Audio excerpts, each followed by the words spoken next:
BJP పార్టోళ్ళు దేశాన్నైనా రాష్ట్రాలనైనా ఏలినట్టు ఇంకెవ్వరు ఏలరులా.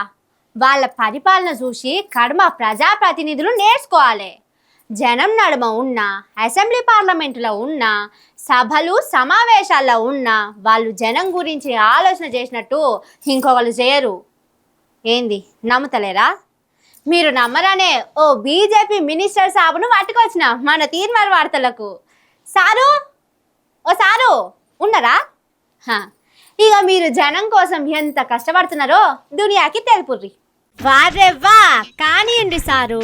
ట్రిల్లు life second life అనుకుంటా ప్యాక ముక్కలు భలే వేల్చుతున్నారు పోండ్రి. మార్టిన్ ఎక్క మన మంచికే వచ్చింది అన్నట్టు ప్యాక ముక్క ఆటల పండితుణ్ణి నేనన్నట్టు జూదం పోటీలల్లా జూలు విదిలించేటోని అన్నట్టు నిండు అసెంబ్లీలో దండి రమ్మి ఆడుతుండు. ఈ పెద్ద మనిషి ఎవలంటే మహారాష్ట్ర సర్కార్ల వ్యవసాయ మంత్రిగా పనిచేస్తున్న మాణిక్ రావు అనే బీజేపీ పార్టీ ఆణిముత్యం. ఎంత ముద్దుగా ముక్కలు కలుపుతుండో చూడుర్రి.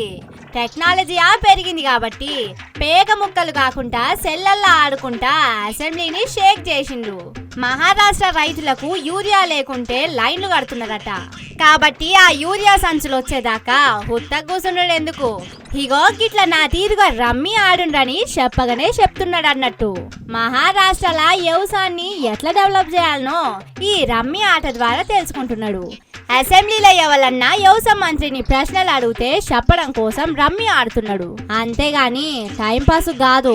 అసెంబ్లీకి వచ్చి రైతుల కోసం చర్చించడానికి మంత్రులకు ఎమ్మెల్యేలకు లక్షలు ఖర్చు చేసేది తనకు తెలుసు కాబట్టి ఈ రమ్మి ఆట ఆడుతున్నాడు. దేశం కోసం ధర్మం కోసం అని చెప్పే పార్టీ పద్ధతులు తూచా తప్పకుండా పాటిస్తున్నాడు.